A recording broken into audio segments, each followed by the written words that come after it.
बड़ी वाली कर लेगी। एक बार सुधा के पास उसके बहुत ही खास मेहमान आते हैं। अच्छा बहू, जा सबके लिए खाना बना दे। जी मम्मी जी। उसके बाद श्रुति रसोई में जाकर खाने की तैयारी करती है। तभी थोड़ी देर बाद सुधा भी वहां आ जाती है। अरे बहू, ये तूने क्या कर दिया? क्यों? क्या हुआ मम्मी जी? तूने सब्जी में इतनी ज्यादा मिर्च क्यों डाली? नहीं मम्मी जी, मैंने तो ज्यादा मिर्च नहीं डाली। अच्छा ये सब छोड़, तूने खाने के साथ सादी दही क्यों रखी है? और इतनी दही में सबका काम चलेगा क्या? अरे तूने सलाद भी नहीं काटा?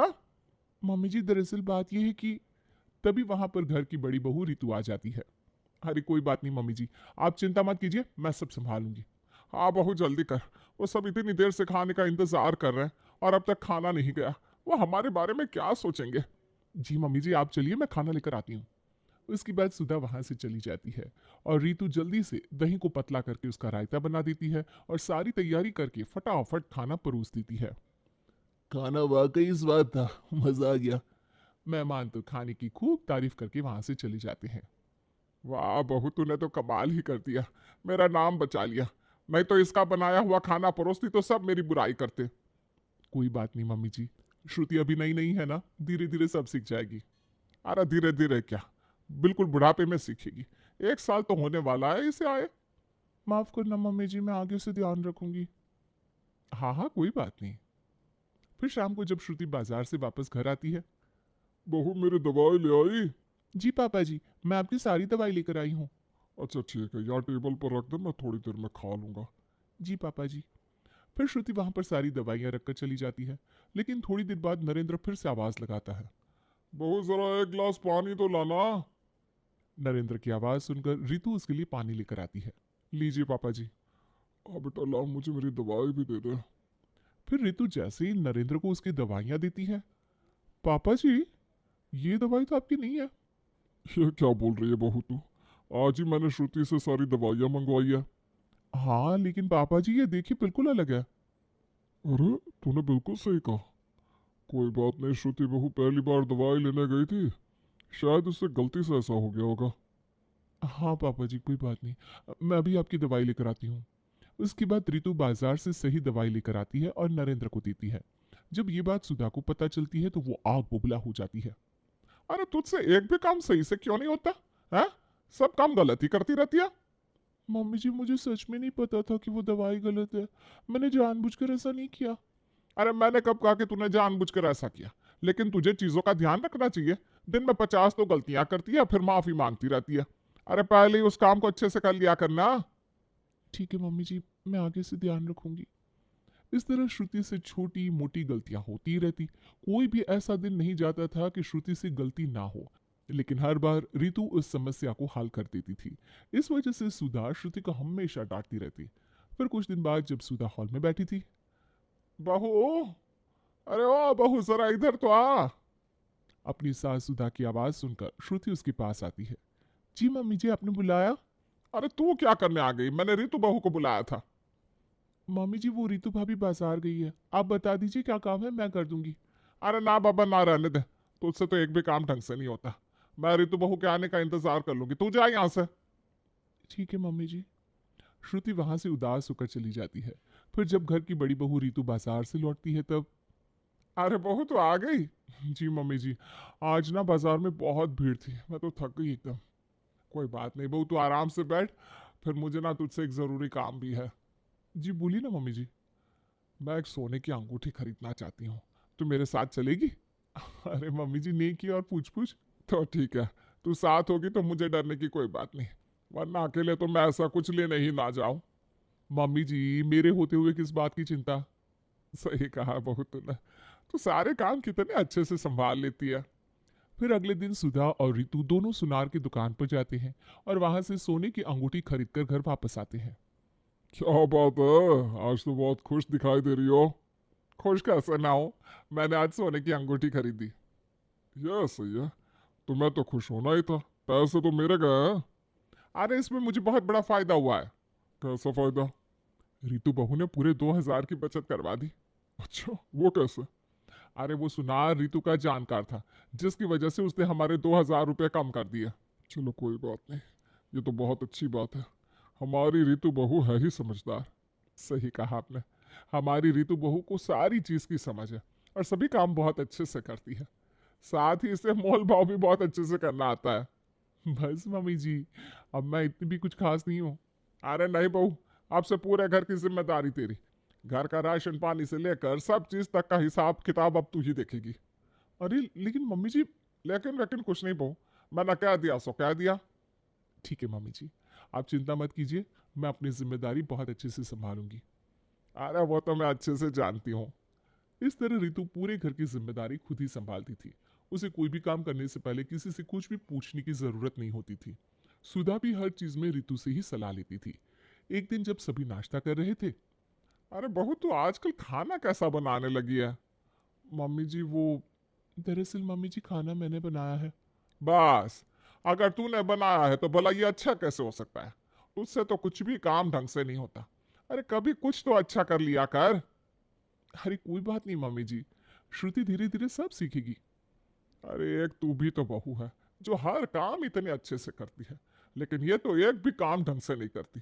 रितु बहू, अब से खाना तू ही बनाएगी। खासकर जब भी घर में कोई मेहमान आएगा तो रसोई की जिम्मेदारी सिर्फ तेरी होगी। जी ठीक है मम्मी जी। सुधा श्रुति को डांटने का एक भी मौका नहीं छोड़ती थी। वो श्रुति की हर छोटी छोटी गलती पर उसे डांटती रहती थी। जैसे एक बार की बात है, जब श्रुति और रितु दोनों रसोई में काम कर रहे थे, वैसे ही सुधा को कुछ टूटने की आवाज आती है, जिसे सुनकर वो रसोई में जाती है और वहां जाकर देखती है कि एक डिनर सेट टूटा हुआ था। अरे तुझे कितनी बार समझाना पड़ेगा, तेरे तो सारे काम ही खराब होते हैं। एक भी काम तुझे ढंग से नहीं करना, घर में सिर्फ नुकसान करने पर तुली रहती है। लेकिन मम्मी जी, क्या हर बात में बस मम्मी जी करती रहती है? पहले तो गलती करती है, फिर माफी मांगती रहती है। अरे क्या बकल आएगी तुझे?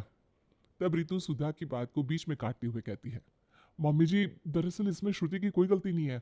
उसने कुछ नहीं किया, ये डिनर सेट मुझसे गलती से टूट गया। क्या कहा?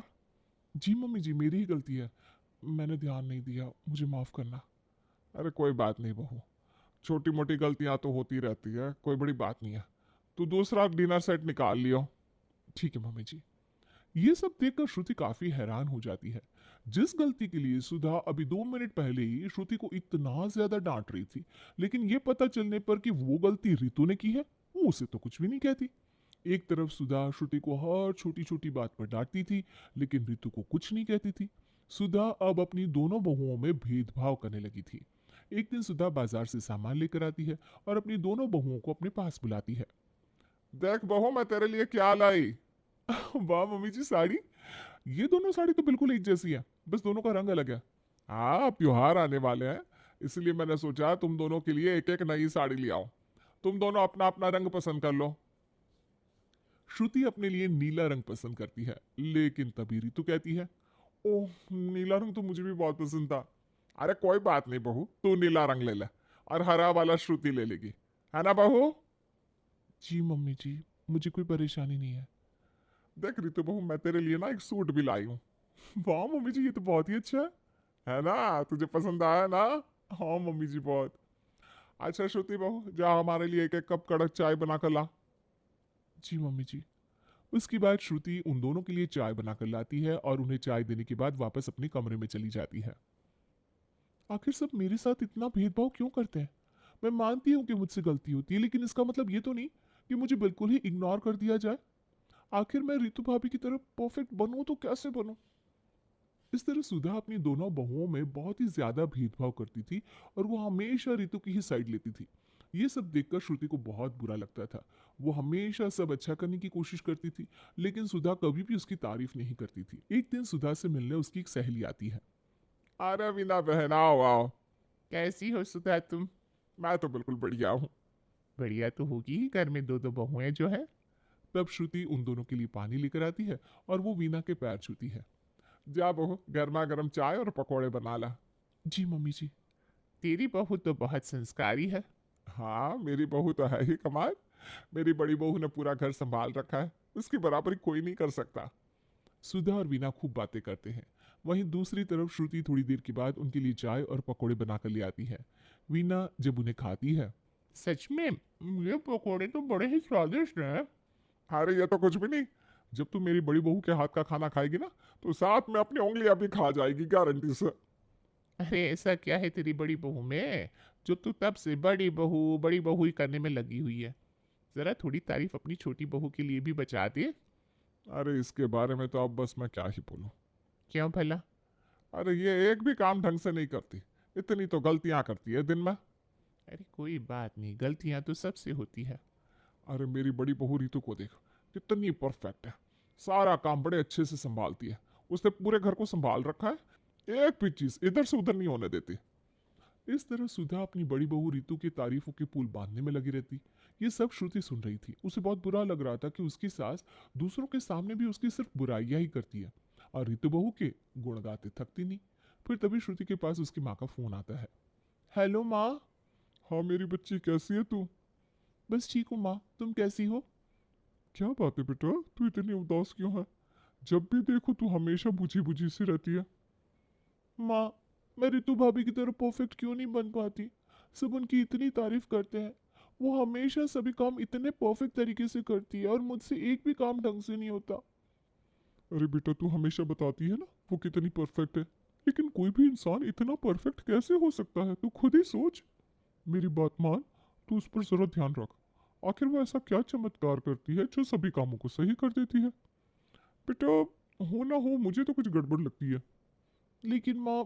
बेटा, एक बार मेरी बात पर गौर जरूर करियो। फिर थोड़ी देर बात करने के बाद श्रुति अपनी माँ का फोन कट कर देती है। श्रुति की माँ की बातें उसके दिमाग में घर कर गई थी। अब श्रुति भी अपनी माँ की बातों को बड़ी गहराई से सोच रही थी। फिर उसी दिन से श्रुति रितु के ऊपर नजर रखने लगती है। शुरुआत में तो श्रुति को सब कुछ ठीक लग रहा था। फिर एक दिन वो देखती है कि रितु बाजार से बहुत सारे बैग लेकर आई है और उन्हें छुपाकर अपने कमरे में ले जाकर अलमारी में रख देती है। चलो शुक्र है, आज भी रास्ता क्लियर था, किसी ने मुझे देखा नहीं। उसके बाद रितु वहां से चली जाती है। फिर जब श्रुति कमरे में जाकर देखती है तो वहां पर उसे एक बिल नजर आता है। वो उस बिल को उठाकर देखती है तो उसकी आंखें फटी की फटी रह जाती है। बाप रे, इतने महंगे कपड़े! ये बिल तो कई हजारों रुपए का है। कुछ तो गड़बड़ है। दीदी ने वैसे भी ये सारे कपड़े सभी से छुपाकर अलमारी में रखे।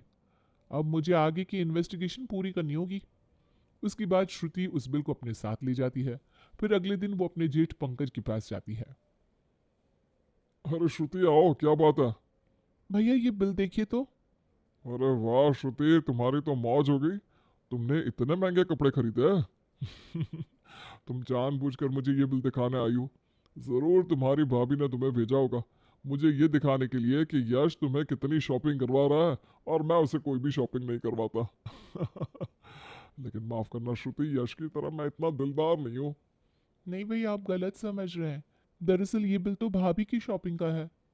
क्या कहा? रितु ने इतनी शॉपिंग की? हाँ भैया, कल भाभी शॉपिंग करके आई और उसी में से ये बिल गिर गया। लेकिन उसके पास इतने पैसे कहाँ से आए? मैंने तो उसे शॉपिंग के लिए 1 रुपया नहीं दिया। कोई बात नहीं भैया, मुझे सब पता चल गया है। इतना कहकर श्रुति पंकज से वो बिल लेकर वहां से चली जाती है। अरे लेकिन जो पता चला वो मुझे भी बताकर जाना चाहिए था ना। मैं तो अब और कंफ्यूज हो गया।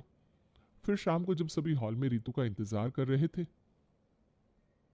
क्या बात है, आप सभी इतने सीरियस क्यों हैं? क्या कोई मीटिंग होने वाली है? हाँ बहू, हमें तेरा पर्दाफाश करना है। क्या मम्मी जी? लेकिन ऐसा क्या कर दिया मैंने? श्रुति बहू, जरा सारे एविडेंस रितु बहू के सामने रखे जाए। एविडेंस? कैसे एविडेंस?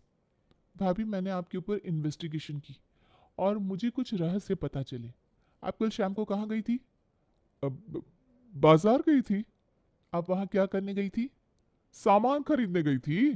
कैसा सामान? घर का राशन वगैरह। फिर श्रुति रितु के सामने कपड़ों का बिल रखती है, जिसे देखकर रितु काफी हैरान हो जाती है। तो भाभी, ये कहाँ से आया? ये कल का ही बिल है ना?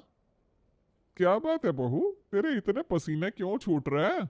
उसके बाद श्रुति रितु के सामने उसके हिसाब किताब की डायरी रखती है। बहू, हमें तुझसे ये उम्मीद नहीं थी। तूने हमारे साथ बहुत बड़ा विश्वासघात किया है। तूने डायरी में सभी सामान के दुगने रेट बताए और हमसे पैसे हड़पे। इतने पैसे हड़प कर तू इतनी महंगी महंगी चीजें अपने लिए खरीद कर लाती थी और मैं समझती थी मेरी बड़ी बहू बहुत ही समझदार है, वो हिसाब किताब में बहुत अच्छी और पक्की है। लेकिन हमें क्या पता था कि तू हमें इतना बड़ा धोखा देगी। हाँ बहू, तुझे किसी चीज की जरूरत थी तो हमसे मांग लेती। लेकिन तूने इस तरह चोरी छिपके ये सब गलत काम किया। सभी रितु की इस हरकत से बहुत ज्यादा नाराज थे। रितु का भांडा फूटने पर उसे भी अपने किए पर शर्मिंदगी महसूस हो रही थी। मम्मी जी, पापा जी, मैंने बहुत गलत किया है, मुझे माफ कर दीजिए। अरे वो तो शुक्र है कि श्रुति बहू ने सब पता कर लिया, नहीं तो हमें तो कुछ भी पता ही नहीं चलता। और तू इसी तरह हमें हमेशा धोखा देती रहती। मैं तुझे बिल्कुल भी माफ नहीं करूंगी। लेकिन हमने भी श्रुति बहू के साथ ज्यादा अच्छा नहीं किया, खास करके सुधा, इसमें तुम्हारी भी बहुत बड़ी गलती है। श्रुति बहू को हर छोटी छोटी बात पर ताने मारे, उससे ना तो तुमने कभी प्यार से बात की और ऊपर से हमेशा उसकी सिर्फ बुराइयां ही की। तुमने कभी श्रुति बहू की मेहनत और लगन नहीं देखी। श्रुति बहू रितु बहू से ज्यादा ईमानदार निकली। आप सही कह रहे हैं जी। श्रुति बहू, मुझे माफ कर दे। मैंने हमेशा तुझे गलत समझा और तेरे साथ बहुत बुरा व्यवहार किया। मैंने हमेशा तुम दोनों में बहुत भेदभाव किया, मुझे ऐसा नहीं करना चाहिए था। बल्कि छोटी मोटी गलतियां तो सबसे होती रहती है। कम से कम तूने हमें रितु बहू की तरह इतना बड़ा धोखा तो नहीं दिया। कोई बात नहीं मम्मी जी, आप रितु भाभी को भी माफ कर दीजिए। उन्हें भी अपने किए पर पछतावा है। हाँ मम्मी जी, मैं आगे से ऐसी गलती को भी नहीं करूंगी। ठीक है श्रुति बहू, तू भी मुझे माफ कर दे। मैं भी आगे से तुम दोनों के साथ कभी भेदभाव नहीं करूंगी। मुझे अब समझ में आ गया कि कोई भी बिल्कुल परफेक्ट नहीं होता, सभी में कुछ ना कुछ कमियां जरूर होती है। इस तरह सुधा के सामने अपनी बड़ी बहू रितु का सच आ ही जाता है।